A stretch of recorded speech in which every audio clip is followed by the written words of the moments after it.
Now, Donald Trump recently has been celebrating in Saudi Arabia. He's planning to accept a new plane from them. He got plenty of time to nap, and now he's just living it up in Saudi Arabia. However, it seems the celebration has been cut short. That's right, because Wall Street Journal dropped a scathing report on Donald Trump, and it completely crashed his party. How's it going, everybody? My name is Hunter Avalone with Occupy Democrats. Welcome back to another video. Now, we're gonna get to how exactly Wall Street Journal crashed Donald Trump's party in just a moment, but first, are you guys aware of something absolutely mind-boggling? Even Newsmax, the most conservative publication, is turning against Donald Trump. What do you think of this, accepting this gift? I really don't like this. I gotta say, it makes me really uncomfortable. And it's not just that, this is not a gift. This is Qatar giving a bribe. And I don't think President Trump would capitulate to anything that they asked him to. But that doesn't mean that it's not below the appearance of a conflict of interest. And I'll just say one more thing. Watching how quickly the Qataris were able to get Idan Alexander released, obviously, I'm so grateful to God and so grateful to President Trump for getting this man out of Hamas captivity where he was tortured. But also, it really raises the question, they can make Hamas do anything in minutes, in hours. There are 58 other hostages there. What about them? Why is Qatar suddenly a major player in terms of controlling the scene? I hate that. Hamas is celebrating. They see this as their first agreement with the United States, and it turns my stomach, you guys. I don't disagree. When Newsmax starts to sound like the voice of reason, you know you've really messed up. Speaking of messing up, Republicans are currently trying to vote on a bill that would strip over 13 million Americans of their health insurance. Well, it's very simple. It's to expose this bill for what it is, a bill that will throw 13.7 million Americans off their health care coverage in order to help pay for tax cuts for billionaires. That's not me saying it. That's not any Democrat saying it. That is the nonpartisan Congressional Budget Office that just recently, in the last 24 hours, confirmed those exact figures.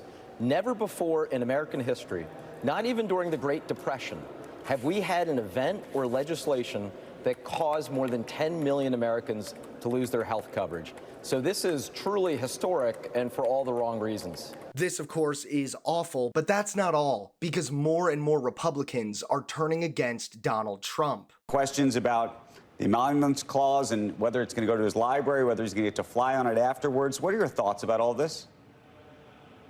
Well, listen, I'm not a fan of Qatar. I think they have a really disturbing pattern of funding theocratic lunatics who want to murder us, funding Hamas and Hezbollah.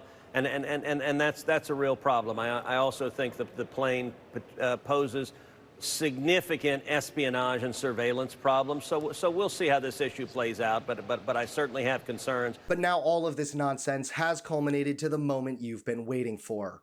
Donald Trump was busy celebrating, but he might need to put the party hat back down, because Wall Street Journal crashed Donald Trump's party with a scathing report. Take a look. While President Trump was busy celebrating in Saudi Arabia this week, a brutal reality check landed back home, delivered by none other than the Wall Street Journal. In a scathing editorial, the Journal ripped into Trump's so-called Liberation Day tariffs, calling his retreat from them a self-inflicted defeat. Rarely has an economic policy been repudiated as soundly and as quickly as President Trump's Liberation Day tariffs, and by Mr. Trump's own hand, writes the editorial board. After imposing a crushing 145% tariff on Chinese goods just weeks ago, Trump is now walking most of it back, settling instead for a global baseline tariff of 10%, with an additional 20% tied to China's fentanyl trade. That brings the total to 30%. China, in turn, slashed its retaliatory tariff from a whopping 125% to just 10%. The temporary deal lasts 90 days. The Journal didn't hold back, calling this Trump's second major retreat in under a week, following another underwhelming deal with Britain.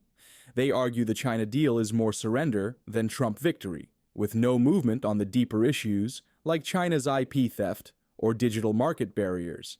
And there's more. According to the Journal, these tariffs left the U.S. economy with higher trade costs and greater uncertainty for business. They estimate Trump's recent walkbacks amount to $300 billion in tariff relief, but say it's cold comfort after the chaos. Trump's economic vision? The Journal calls it a fever dream, and one the markets just forced him to wake up from. The age didn't last 2 months, and it was more leaden than golden, they wrote, adding that White House aide Peter Navarro, the main architect with Mr. Trump of the Liberation Day fiasco, has been repudiated. And in perhaps the harshest blow of all, the board concluded, Mr. Trump will not want to admit it, but he started a trade war with Adam Smith and lost. So this is absolutely brutal, and I know that Donald Trump will be seething about this. Anytime Trump gets called out, roasted, bashed, it makes me happy.